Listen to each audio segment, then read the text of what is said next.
عدالت کے باہر کیا ہوتا ہے وہ ذرا میں چاہتا ہوں سب سے پہلے وہ بھی سنا لیں. لیکن مجھے تو سارا یہ عجیب سی بات نظر آ رہی ہے. یہ 184(3) جو ہے اس کے تحت یعنی تحریک انصاف پہلے گئی کہ وزیر اعظم کو نااہل قرار دے دیا جائے. اب یہ جناب حنیف عباسی صاحب کہہ رہے ہیں کہ عمران خان صاحب کو نااہل قرار دے دیا جائے. یہ کوئی 184(3) جو ہے اس کا کوئی روا استعمال نہیں ہے, کوئی جائز استعمال نہیں ہے بظاہر نہیں, حقیقت میں بھی. اور یہ دونوں جو ہمارے بڑے ہیں سیاسی جماعتوں کے رہنما, ان کو سوچنا چاہیے یہ کس کھیل میں مصروف ہو گئے ہیں, اور ایک دوسرے کو نیچا دکھانے کے لیے کیسی, میں سمجھتا ہوں اگر گستاخی نہ ہو تو نیچ حرکتوں پہ اتر آئے ہیں دونوں.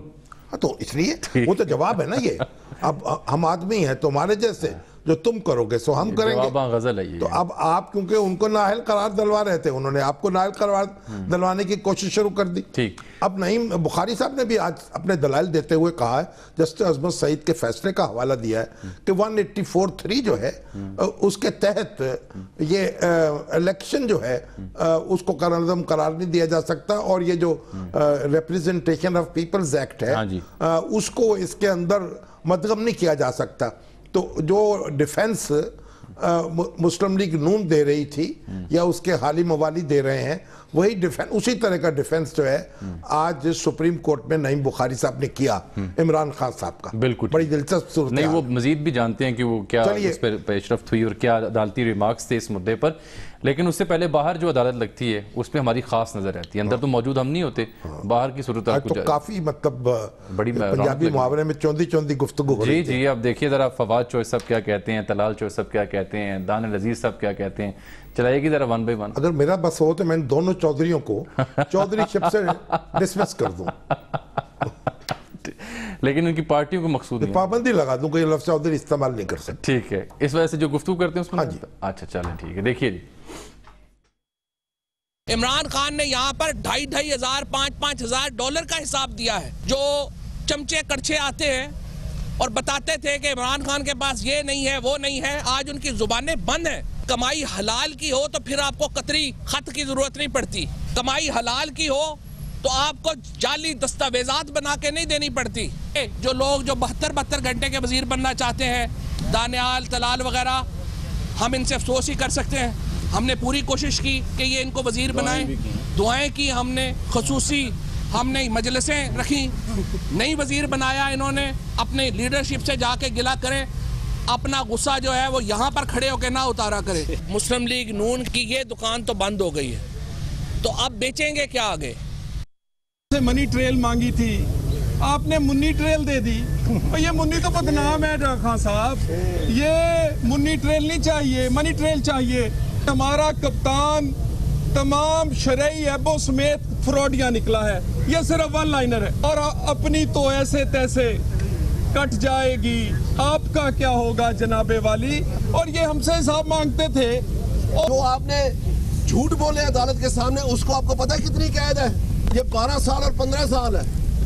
اس لیے آپ تیاری کریں. آپ کا جو منہ آج کل سوکھا ہوا ہے نا اور بولتیاں بند ہوئی ہیں, وہ ہمیں سمجھ آ رہی ہے کیوں ہے. عمران خان صاحب, آپ کی جو زینت بنی ہوئی ہے کہ آپ نے جو انڈین اوریجن ہے اور جو اسرائیل اوریجن ہے ان سے جو آپ نے پیسے وصول کیے ہیں, وہ چیز جو ہے ریکارڈ کا حصہ بن چکی ہے آپ کے اپنے دستخط سے. آپ الطاف حسین سے بھی بدتر ہیں, اس کا تو ریکارڈ ڈھونڈا جا رہا ہے. تم تو انڈین کمپنی سے پیمنٹ لیتے رہے ہو. اگر تم مرد کے بچے ہو تو تم آ کے کہو کہ تم ایک انڈین کمپنی سے اپنی تنخواہ نہیں لیتے رہے, پیسے نہیں لیتے رہے.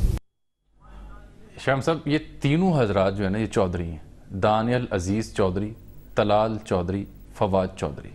تو چودھریوں کی لڑائی ہے نا آپس میں, اور چودھری لڑتے لڑتے وہ بن گئے ہیں. آج آپ نے ذکر کیا تھا کہ وزیر اعظم صاحب تو مالدیوز میں پرفضا مقام کا انجوائے کر رہے ہیں. خان صاحب بھی خود تھوڑی سپریم کورٹ پیش لچھیا گلی میں, وہ بھی تو پرفضا مقام پہ بیٹھے ہیں. وہ بھی لچھیا گلی کی ماں بہوا بھی کافی وکیل جانے اور ان کا کام. وہ تو سنا ہے کہ ان کو کسی ان کی پیرنی نے کہا ہے کہ آپ ذرا نیچے کم ہی اترا کریں, پہاڑوں سے نیچے نہ آئیں, پہاڑوں میں رہیں ان دنوں. کیونکہ تو شاہی ہے بسیرا کر پہاڑوں کی چٹانوں میں. نہیں, ویسے ستاروں کا حساب تھا کچھ ہوتا ہے ایسا. ماشاء اصغر خان جو تھے وہ جب نئے نئے سیاست میں آئے تو بہاول نگر گئے, وہاں زیدی صاحب ہوتے تھے, انہوں نے ان کو خطبہ استقبالیہ پیش کیا اور پھر اس میں شعر پڑھا کہ نہیں تیرا نشے من قصر سلطانی کے گنبد پر تو شاہی ہے بسیرا کل پہاڑوں کی چٹانوں میں. تو یہ قصر سلطانی نہ نکل جائے ان کے ہاتھ سے. نہیں کوشش. سر عمران وسیم صاحب اب وہ ہمارے ساتھ موجود ہیں سپریم کورٹ میں. آج کمرے عدالت کے اندر کیا ہوا ان سے جان لیتے ہیں.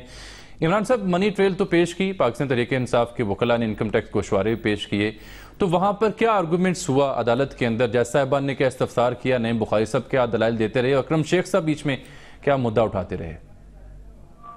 دیکھیں جامی, جو آپ نے سوال کیا ہے اس کے جواب کی طرف بھی آؤں گا, لیکن سب سے پہلے جو بات ہو رہی تھی کہ جو جس آرٹیکل کا حوالہ دیا ہے نعیم بخاری صاحب نے اور پھر یہ کہا ہے کہ آرٹیکل جو 62 ہے اسے پولیٹیکل انجینئرنگ کے لیے نہیں استعمال کیا جا سکتا, جو ان کا اس حوالے سے موقف تھا.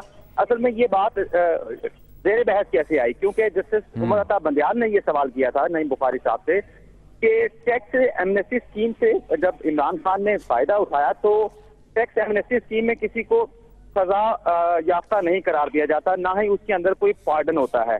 لیکن کیونکہ عمران خان نے اپنا جو فلیٹ تھا یا آف شور کمپنی تھی وہ ظاہر نہیں کی اور ٹیکس ایمنیسٹی اسکیم سے پھر فائدہ اٹھایا, آپ ہمیں یہ بتائیں کہ کیا جو عمران خان ہے وہ صادق اور امین ہیں؟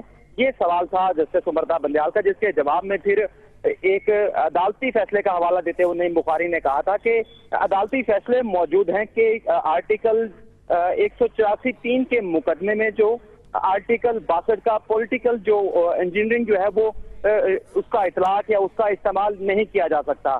تو یہ اس تناظر میں بات کر رہے تھے نعیم بخاری صاحب. پھر چیف جسٹس صاحب نے ان سے یہ بھی استفسار کیا کہ اگر یہ ٹیکس ایمنیسٹی اسکیم متعارف نہ کروائی جاتی تو پھر آپ کا موقف کیا ہوتا, جس کے اوپر نعیم بخاری نے کہا کہ 2002 میں جو نامینیشن پیپر فائل کیے تھے عمران خان نے اس میں انہوں نے اپنے لندن کا فلیٹ جو ہے وہ ظاہر کر دیا تھا اور 2003 میں فروخت کر دیا تھا, تو ہم یہ موقف اپناتے. براہ آج کی عدالتی کارروائی میں نعیم بخاری نے کہا ہے کہ جو عمران خان کے آمدن تھی برطانیہ میں کاؤنٹی کرکٹ کھیلتے ہوئے یا آسٹریلیا میں جو انہوں نے کلب کرکٹ کھیلی, اس کی بہت ساری دستاویزات انہوں نے عدالت میں جمع کرا دی ہیں. مزید دستاویزات بھی مل گئی ہیں لندن فلیٹ کی ادائیگی کے حوالے سے, برطانیہ اور آسٹریلیا میں آمدن کے حوالے سے. وہ دستاویزات بھی عدالت کے سامنے رکھی جائیں گی اور عمران خان کی منی ٹریل جو ہے وہ مکمل ہو گئی ہے, جس کے اوپر چیف جسٹس کا یہ کہنا تھا کہ منی ٹریل کے حوالے سے عدلیہ جس طرح سے بات کو پیش کرتا ہے ہمیں اس سے کوئی سروکار نہیں ہے. جو درخواست گزار کا مقدمہ ہے اس میں لندن فلیٹ کی خریداری کے حوالے سے کوئی سوال جو ہے وہ نہیں اٹھایا گیا. لندن فلیٹ کی خریداری کے حوالے سے جو سوالات اٹھائے گئے ہیں یا آبزرویشن دی گئی ہیں وہ عدالت نے اپنے اطمینان کے لیے دی ہے کہ عدالت یہ دیکھنا چاہتی ہے کہا کہ جب یہ لندن فلیٹ خریدا گیا عمران خان کے اکاؤنٹ میں کتنے پیسے تھے اور انہوں نے لندن فلیٹ کی ادائیگی کس طرح سے کی. نعیم بخاری صاحب کے آج کے دلائل جو ہیں وہ مکمل ہو گئے ہیں اور انہوں نے عمران خان کا جو انکم ٹیکس گوشواروں کا ریکارڈ تھا وہ بھی ایک سیل باکس میں جو ہے عدالت کے سامنے جمع کرایا ہے, جبکہ عدالت نے ان کو یہ بھی حکم دیا ہے کہ جو بھی نئی دستاویزات انہیں ملی ہیں یا آئندہ 2-4 دنوں مل جائیں. عمران, یہ چیف جسٹس صاحب کے یہ ریمارکس بھی ہم نے دیکھے کہ آپ کے پہلے اور آپ کے موقف میں فرق ہے. یہ کس موضوع پر, کس نہج پر آ کر یہ ریمارکس آئے سامنے؟ جی بالکل, چیف صاحب نے یہ بھی کہا تھا, بلکہ یہ بھی کہا تھا کہ جو لندن سے تفصیلات آئی ہیں وہ بھی غیر واضح ہیں, جس کی بات میں نعیم بخاری نے وضاحت بھی کی تھی. اور یہ جو آپ نے سوال کیا ہے کہ پہلے اور آج کے موقع میں فرق ہے, یہ جو ایک $16,000 لندن سے جو ریمیٹنس آئے تھے, اس کے علاوہ $5,000 کی اور 2 ریمیٹنس آئی تھی, جس کو یہ کہا گیا تھا کہ یہ جمامہ خان کی جانب سے بنی گل اراضی کی خریداری کے لیے جو ہے وہ بھیجے گئے تھے. لیکن آج نعیم بخاری صاحب نے یہ کہا کہ یہ جو $26,000 تھے یہ اس کی سیٹلمنٹ راشد خان اور جمائمہ کے درمیان ہو گئی تھی, جس کے اوپر چیف صاحب نے کہا کہ پہلے آپ کا موقف تھا کہ یہ بنی گالا کی اراضی کی خریداری کے لیے جو ہے وہ بھیجے گئے تھے. آپ کہہ رہے ہیں کہ یہ راشد خان اور جمائمہ کے درمیان سیٹلمنٹ ہو گئی تھی, تو اس حوالے سے کوئی دستاویز شواہد جو ہیں وہ عدالت کے سامنے نہیں رکھے گئے. تو عدالت کی جو کوئری تھی یہ $26,000 کے حوالے سے تھی جو سیٹلمنٹ ہوئی تھی راشد خان اور جمائمہ کے درمیان. تو راشد خان بھی تو آج پیش ہوئے نا کورٹ میں؟ پیش ہوئے جی بالکل, راشد خان تو ہر جب بھی عدالتی کاروائی ہوتی ہے عمران خان نااہلی کیس کی اس میں موجود ہوتے ہیں اور انہیں روشنوں پہ بھی آج جو ہے وہ نعیم بخاری نے لایا تھا, لیکن کوئی زیادہ سوال جو ہے وہ عدالت کے سامنے عدالت نے ان سے نہیں کیے. لیکن چیف صاحب نے یہ ضرور کہا ہے کہ یہ ایڈمیشن ضرور کیا گیا ہے ایک تحریری متفرق درخواست کے ذریعے کوئی جمامہ خان سے جو تفصیلات آئی تھیں ان میں $1 لاکھ کی جو ریمیٹنس ہے اس کا ریکارڈ جو ہے وہ ابھی تک جو ہے وہ ٹریس آؤٹ نہیں ہو سکا. تو اکرم شیخ صاحب جو تھے ان کا اطمینان ہو گیا اس ساری صورتحال پر منی ٹریل سے؟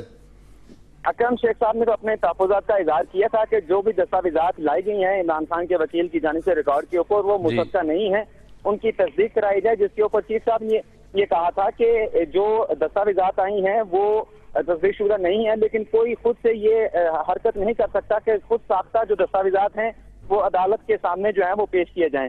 اس کے اوپر نعیم بخاری صاحب نے بھی کومنٹ کیا تھا اور شاید اپنی دلیل کے ساتھ یا اپنی باتوں سے اکرم شیخ صاحب کو بھی یہ ہٹ کیا تھا کہ وہ جانتے ہیں کہ خود ساختہ دستاویزات عدالت میں جمع کرانے کے قانونی نتائج کیا ہو سکتے ہیں، کیونکہ ان کے ایک فاضل دوست نے بھی ایک سطری خط جو ہے 5 نومبر کو عدالت میں پیش کیا تھا، جس کی بعد میں قانونی حیثیت کیا رہ گئی اور کس طرح سے شرمندگی اٹھانا پڑی، لہٰذا ایسی کوئی ضرورت نہیں تھی کہ عمران اب یہ سماعت جاری رہے گی، کل ہوگی؟ کل اپنے شامی صاحب سماعت جو ہے عمران خان نااہلی کیس کی ہے وہ 31 جولائی تک ملتوی کی گئی ہے، کیونکہ انور منصور دستیاب نہیں ہے، لیکن کل سے جہانگیر ترین کے حوالے سے جو درخواست حنیف عباسی نے دائر کی ہے اس کے اوپر باقاعدہ سماعت جو ہے وہ شروع ہو جائے گی. یہی بینچ شروع کرے گا؟ جی بالکل یہی بینچ ہوگا، اور جب 31 جولائی آئے گی تو پھر جواب الجواب دیں گے اکرم شیخ صاحب، اور اس دوران جو ہے وہ جو بھی عمران آپ کا بہت شکریہ، بہت شکریہ. بریک کا وقت آن پہنچا. شاہم صاحب، یہ عدالت نے بھی اس معاملے پر یہ کہا کہ دستاویزات کی تصدیق کہاں سے کرائی جائے، کیونکہ کچھ ایسے بینک سے ادارے ہیں جو اب بند ہو چکے ہیں. اصل میں دیکھیے ایک بات تو عمران خان صاحب کی ہے نا جو ان کو ایڈوانٹیج ہے کہ وہ کبھی اس وقت عوامی نمائندے نہیں تھے جی اور حکومتی عہدیدار نہیں تھے، ٹھیک ہے نا. تو حکومتی اگرچہ کہ میاں محمد شریف صاحب بھی حکومتی عہدیدار نہیں تھے، تو جو حکومتی عہدیدار نہیں ہوتے ان کا معاملہ اور ہوتا ہے، اور جو حکومتی عہدیدار ہوتے ہیں ان کے بارے میں شکوک و شبہات اور ہوتے ہیں. ایک بریک لے لیتے ہیں. ناظرین ملتے ہیں آپ سے چھوٹی سی بریک کے بعد، ہمارے ساتھ رہیے گا.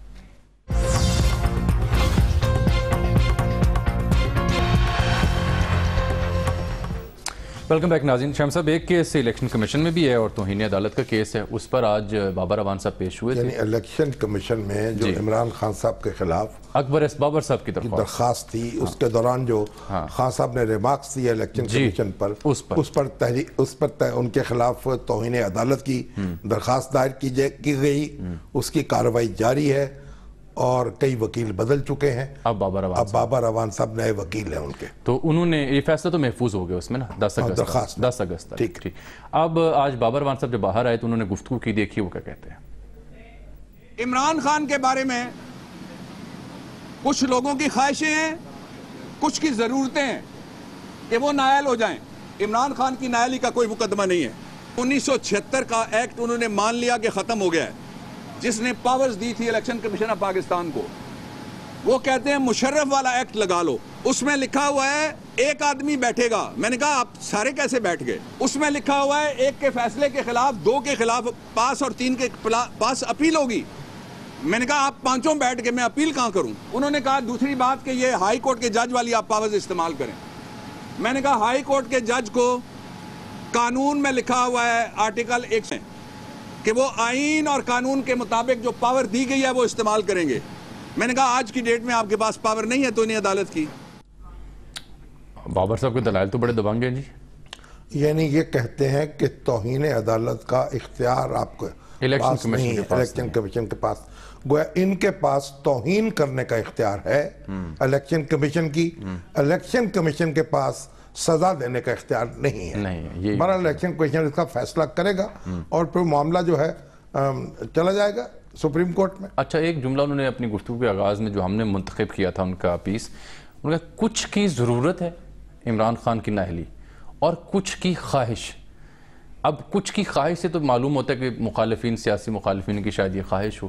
ضرورت کس کی ہے شاہم صاحب؟ میں تو نہیں سمجھ پایا اس تبصرے کو. نہیں، ضرورت بھی ظاہر ہے کہ انہی کی ہے جو چاہتے ہیں کہ ان کو منظر سے ہٹا دیا جائے. ٹھیک ہے. جس طریقے سے نواز شریف صاحب کی نااہلی جو ہے کچھ کی ضرورت بنی ہوئی ہے اور کچھ کی خواہش بنی ہوئی ہے. کہیں ایک ہی نہیں ہے وہ لوگ جو کہیں خواہش و ضرورت کا اظہار کر رہے ہیں. میرا خیال آگے چلیں اب، آگے چلتے ہیں. ٹھیک ہے، درست فیصلہ آپ کا. سندھ اسمبلی میں سر آج ایک قرارداد منظور ہوئی ہے اور وہ پی ٹی آئی اور پاکستان پیپلز پارٹی کی انہوں نے کہا ہے کہ وزیر اعظم سے کہا ہے خیرالنصاب مغل کہ وہ استعفیٰ دے دیں. استعفیٰ دے دیں. انہوں نے کہا جی آپ جو کریڈیبلٹی آپ کی اور آپ کی جو مورل ویلیوز ہیں وہ بری طرح سے وہ ختم ہو چکی ہیں, تو اس لیے آپ مہربانی فرمائیں اور استعفیٰ دے دیں, اور یہ ایوان اس کی تائید کرے گا. یہ پیپلز پارٹی کی جہاں میجورٹی ہے اس ایوان کو, پہلی بات تو یہ کہ سندھ اسمبلی نے وزیر اعظم کو منتخب نہیں کیا, وہ قومی اسمبلی کو جواب دے ہیں, اور یہ بالکل ایسی بات ہے جیسا کہ کراچی کی کارپوریشن جو ہے یہ مطالبہ کرے سی ایم سندھ سے کہ آپ استعفیٰ دے دیں. ٹھیک ہے, یہ قرارداد پاس کر کے سندھ اسمبلی نے اپنے منہ پر کوئی سفیدی نہیں ملی, اور اس طرح کی جو صورتحال پیدا کرنا کسی بھی جمہوری یعنی ادارے کے لیے کوئی اچھی بات نہیں ہے. اور اسی اسمبلی نے نیب کو ختم کرنے کا قانون بھی منظور کیا ہے, اور یہ کہا ہے کہ نیب کے اختیارات صوبائی محکمے جو ہے اینٹی کرپشن کا اس کو منتقل ہو جائے, گویا صوبائی خود مختاری میں کرپشن کرنے کا حق بھی شامل ہو گیا ہے.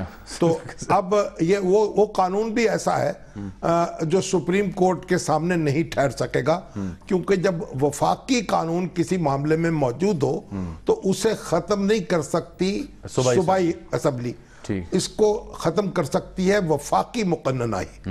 تو اس لیے سندھ اسمبلی جو ہے, مراد علی شاہ صاحب کے ساتھ بڑی ہمدردی ہے, پڑھے لکھے آدمی ہیں ماشاءاللہ, برطانیہ سے پڑھ کے آئے ہیں, ان کو چاہیے کہ جو بات جہاں کرنے کی ہے وہیں کریں اور مذاکرات کریں مسلم لیگ نون کے ساتھ یا دوسری جماعتوں کے ساتھ, قومی اسمبلی میں بھی سینٹ میں بھی, اور وہاں کوئی متفقہ طور پر مسودہ لے کے آئے قانون کا, اور اس سے کوئی فائدہ ان کو ہوگا نہیں. نہ وزیر اعظم استعفیٰ دیں گے اور نہ یہ مطالبہ کوئی سنا جائے گا. چلے ایک شام صاحب بریک مجھے یہاں پر لینی ہے, اور بریک کے بعد بڑا اہم اور دلچسپ موضوع ہے. گیلو پاکستان کا تازہ سروے ہے جس میں بڑے اہم سوالات ہیں موجودہ صورتحال سے جڑے, بالخصوص پناما کی جے آئی ٹی اور اس سے جڑے جو سیاسی معاملات ہیں. وزیر اعظم کی مقبولیت میں دہرانا نہیں چاہ رہا, میں چاہ رہا ہوں بریک کے بعد مقبولیت پر کتنا فرق پڑا ہے, اور پھر شہباز شریف صاحب جو ہیں اگر ان کے جانشین ہوں تو ان کی ریٹنگ کیا ہے. میں بتا رہا چاہوں کہ سوال ہم بتاتے ہیں اور جواب بھی ایک بریک کے بعد. نہیں, جواب میں نہیں بتا رہا, لیکن سوال جو ہے وہ بڑے اہم ہیں, ان کو چھپا کر رکھیں آپ. ایک بریک کے بعد.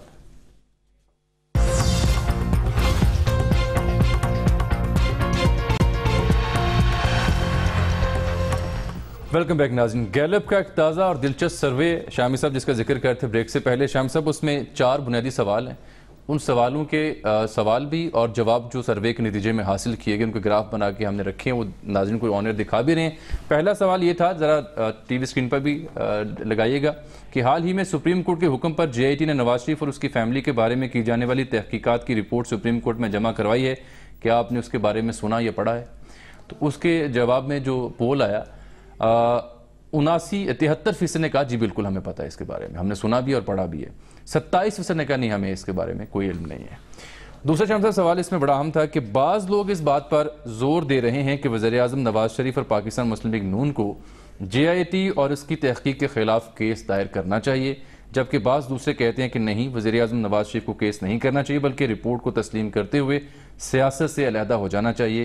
اگر آپ کو وزیر اعظم نواز شریف اور پاکستان مسلم لیگ نون کو مشورہ دینا ہو تو آپ کیا مشورہ دیں گے؟ 2 آپشن رکھیں کہ کیس دائر کر کے قانونی جنگ لڑیں گے یا سیاست سے علیحدہ ہو کر گھر چلے جائیں گے. یہ 2 آپشنز تھی, اس پر رائے کا اظہار کرنا تھا. 51% نے کہا کہ وہ سیاست سے علیحدہ ہو کر گھر چلے جائیں, اور 49% نے کہا نہیں قانونی جنگ لڑیں. تو اس میں وہ کہتے ہیں کہ ہمارے فارمولے کے مطابق یہ 50-50 ہے, 50-50 یعنی آدھوں نے کہا یہ کر لیں اور آدھوں نے کہا ڈٹ جائیں. اور تیسرا بڑا اہم سوال تھا کہ فرض کریں اگر پاکستان مسلم لیگ نون شہباز شریف کو وزیر اعظم منتخب کرنے کا فیصلہ کرتی ہے, یعنی نواز شریف صاحب کی جگہ نامزد کرتی ہے, اور شہباز شریف ملک کے وزیر اعظم بن جاتے ہیں, تو آپ پاکستان مسلم لیگ نون کے اس فیصلے کی کس حد تک حمایت یا مخالفت کریں گے؟ اس کے جواب میں انہوں نے 4 آپشنز دی کہ مکمل حمایت کریں گے, کسی حد تک حمایت کریں گے, کسی حد تک مخالفت کریں گے یا مکمل مخالفت کریں گے.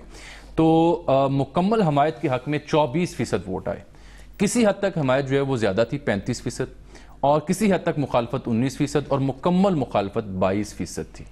تو جو یعنی اگر وہ ہوئے تو جو ان کو حمایت ہوگی وہ کسی حد تک ہوگی.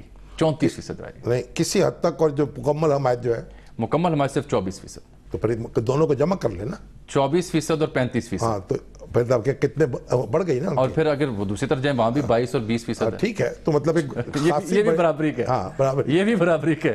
اگر آپ اس میں ان کے مخالفوں کے ووٹ بھی شامل ہیں نا. جی ہاں. اچھا, ایک اور سوال تھا کہ لوگ مختلف اداروں میں کام کرنے والے لوگوں کی ایمانداری اور سالمیت کے بارے میں مختلف رائے رکھتے ہیں. برائے مہربانی متزلزل اداروں میں کام کرنے والے لوگوں کے بارے میں بتائیں کہ ان اداروں میں موجود لوگوں پر آپ کس حد تک اعتماد کرتے ہیں. کیا آپ مکمل اعتماد, کسی حد تک اعتماد, کسی حد تک اعتماد نہیں, یا بالکل بھی اعتماد نہیں کرتے؟ اس کے جواب میں سپریم کورٹ اور پاکستان آرمی جو ہے اس کو 79% لوگوں نے اس پر اعتماد کا اظہار کیا, اور یوں یہ ادارے ٹاپ پہ آتے ہیں اعتماد کے حوالے سے. مذہبی یعنی سپریم کورٹ اور فوج, جی دونوں تقریباً 80%. اور علماء کرام تیسرے نمبر پر 68%, ڈاکٹرز چوتھے نمبر پر 64%, سیاستدان 5ویں نمبر پر 61%, اور ایوریج پاکستانی سٹیزن بھی 61%. یعنی جو عام شہری پہ اعتماد ہے وہی, یعنی عام شہری جو سمجھتا ہے جیسا میں ہوں ویسے ہی ہمارے سیاستدان ہیں, یہ تو بات بظاہر جیسی روح ویسے فرشتے. ٹھیک ہے. اور پھر اب آگے جو صورتحال بڑی تشویشناک ہے. میڈیا, یہ میڈیا, لائرز اور پولیس, یہ آخری تیسرے 3 نمبروں پر ہیں. یعنی بد اعتمادی ان تینوں پر زیادہ ہوئی ہے. چلیے یہ تو کوئی انوکھی بات نہیں ہے. جی عام تاثر بھی یہی ہے, جہاں جاتے ہیں ہمیں سامنا کرنا پڑتا ہے. اب گیلو پاکستان کے جو سربراہ ہیں ڈاکٹر اعجاز شفیق گیلانی صاحب, انہوں نے اس کے اینڈ پہ ایک مضمون بھی لکھا جس میں انہوں نے وزیر اعظم کی جو نقصان ہوا اس کے بارے میں اور ان کو سیاسی مستقبل کے بارے میں. جی موجود ہے. تو سارا وقت آپ ہی نے لے لیا. نہیں, میں نے تو بیان کیا, لکھا گیا ہے. السلام علیکم ڈاکٹر صاحب. اس کا خلاصہ دیتے نا, جب ان سے بھی گفتگو کر لیتے. میں تو بول تو دکھانا تھا. السلام علیکم ڈاکٹر صاحب. السلام علیکم. جی وعلیکم السلام. آپ کا ماشاءاللہ آرٹیکل بھی ہم نے پڑھا جو آپ کا تجزیہ ہے, تو نواز شریف صاحب کی جو کریڈیبلٹی ہے اور جو مقبولیت ہے اس میں تو کمی واقع ہوئی ہے. پاناما کیس سے اس کو نقصان پہنچا ہے, لیکن آپ یہ کہتے ہیں کہ ان کی جو منتخب ہونے کی صلاحیت ہے وہ متاثر نہیں ہوئی, یعنی اب بھی وہ میجورٹی لے سکتے ہیں. تو تھوڑا سا اس کی وضاحت کریں گے. یہ ہے کہ ہمیں 50% نے یہ کہا کہ ان کی کریڈیبلٹی کے لو ہے, تو انہیں وہ کہہ رہے ہیں کہ آپ ریزائن کریں بجائے اس کے کہ آپ مقدمے میں مزید پڑھیں. ٹھیک. لیکن دوسری طرف جب ہم یہ پوچھتے ہیں کہ اگلے انتخاب میں آپ ووٹ کسے دیں گے, ٹھیک, تو اس میں کوئی 5%, 4 سے 5% کمی ہے. یعنی 5% کہتے ہیں کہ ہم ان کو بڑا حصہ, ٹھیک, کہ جو پہلے کہتے تھے کہ دیں گے اور اب کہہ رہے ہیں کہ نہیں دیں گے. ٹھیک. تو ہم نے یہ دیکھنے کی کوشش کی ہے کہ اس سے سیٹوں پر کتنا اثر پڑتا ہے. جی. اور یہ جو مضمون جس کا آپ ذکر کر رہے ہیں اس میں میں نے گزشتہ انتخاب کے نتائج کو دیکھ کر یہ اندازہ لگایا ہے کہ مسلم لیگ کو جو حکومت ملی مرکز میں وہ بنیادی طور پہ پنجاب کی وجہ سے ملی. ٹھیک. اس کی 117 سیٹیں قومی اسمبلی میں جس دن انتخاب ہوا ہے, تو ان سیٹوں میں سے وہ پنجاب میں تھیں اور صرف 7 اس کے باہر تھیں. ان 117 سیٹوں پر جو ووٹ ملیں گے اس میں شاید کمی ہو جائے, اس وقت کم از کم یہ محسوس ہوتا ہے کہ ووٹ کم ہو جائیں گے. ٹھیک. لیکن جیتنے والے اور ہارنے والے میں فرق بہت زیادہ تھا. ٹھیک. جس وجہ سے سیٹوں میں بھی صرف 17 سیٹیں تھیں پی ٹی آئی کی اور 1 سیٹ تھی پیپلز پارٹی کی. ٹھیک. چنانچہ جہاں ان کی کریڈیبلٹی میں نقصان ہوا ہے وہاں اگر الیکشن ہوتے ہیں تو الیکشن کے نتائج پر کوئی اثر پڑنے کا امکان کم ہے. ٹھیک. تو ڈاکٹر صاحب یہ بتائیے جو لوگ کہتے ہیں ہم ان کو ووٹ نہیں دیں گے وہ پھر کس کو ووٹ دیں گے؟ وہ پی ٹی آئی کو دیں گے؟ یہ جو پنجاب میں انہیں اس وقت 10% کا نقصان ہوا ہے, اس 10% میں 3% کہتے ہیں ہم پی ٹی آئی کو دیں گے, 3% کہتے ہیں کہ ہم پیپلز پارٹی کو دیں گے, اور باقی 4% پھر ادھر ادھر تقسیم ہے. ٹھیک. وہ ابھی تذبذب میں ہے. وہ ابھی تذبذب میں ہے یا کہتے ہیں کہ ہم ووٹ. اس کا مطلب یہ ہوا کہ آپ کے خیال میں کہ جو نتیجہ ہے یعنی مارجن کم ہو سکتا ہے نتیجہ جو ہے اس پہ زیادہ اثر پڑنے کا امکان نہیں ہے. جو نتائج ہیں ہمارے سروے کے اس سے تو یہی ظاہر ہوتا ہے. تو اگر اتحاد قائم ہو جائے ان کے مقابلے میں,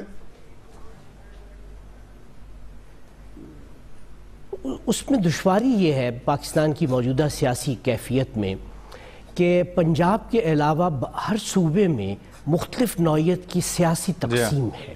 ٹھیک. تو یہ اندرون سندھ اور تقسیم ہے, کراچی میں اور تقسیم ہے, خیبر پختونخوا میں اور تقسیم ہے, اس لیے اس طرح کا امکان بھی کم ہے. ٹھیک ہے ڈاکٹر صاحب, بہت شکریہ سر. آپ اسے اچھی خبر کہیں گے کہ بری خبر کہیں گے مسلم لیگ نون کے لیے؟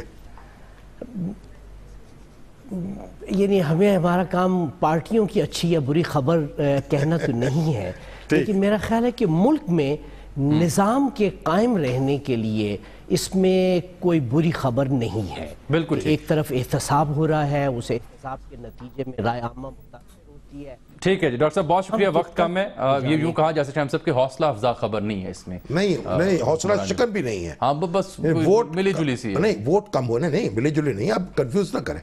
ووٹ کم ہوئے ہیں, کچھ لوگ خود بخود ہو رہی ہے لوگوں میں, لیکن مارجن جو ہے وہ کم ہو جائے گا, لیکن ابھی بھی وہ لیڈ کر رہے ہیں. اچھا جی, ملتان میں وکلا کے تنازعہ ہوا ان کا, اور انہوں نے کوئی بدتمیزی کی. وہاں پہ جو سینئر جج ہیں ملتان ہائی کورٹ بار کے, جو لاہور بینچ ہے وہاں کے سینئر جسٹس قاسم صاحب, اور اس کے بعد احتجاجی ریلیاں, تختیاں اکھاڑی گئیں, پتلے جلائے گئے. اور بات یہ ہے کہ یہ وکلا کے ساتھ سختی سے نپٹا جانا چاہیے. اگر ان کو وکلا کو پتہ نہیں ہے جس ٹہنی پہ بیٹھے ہوئے ہیں, یہ جس پہ جناب یہ وہ گنگنا رہے ہیں, وہ عدلیہ کی ٹہنی ہے. اگر عدلیہ نہ ہو تو ان کی کوئی وقت نہیں ہے. یہ بالکل ویسے ہو جائیں گے جیسے مسجدوں میں بیٹھے ہوئے مفتی ہیں. ٹھیک ہے, اس لیے سختی سے ان کا نبٹنا چاہیے. اور چیف جسٹس جو ہے منصور علی شاہ صاحب بالکل بلا خوف و خطر کارروائی کریں, پوری سول سوسائٹی کو ان کا ساتھ دینا چاہیے. اجازت ناظرین, پروگرام وقت یہاں پر ختم ہوتا ہے. ملاقات ہوگی کل, تب تک کے لیے اللہ حافظ.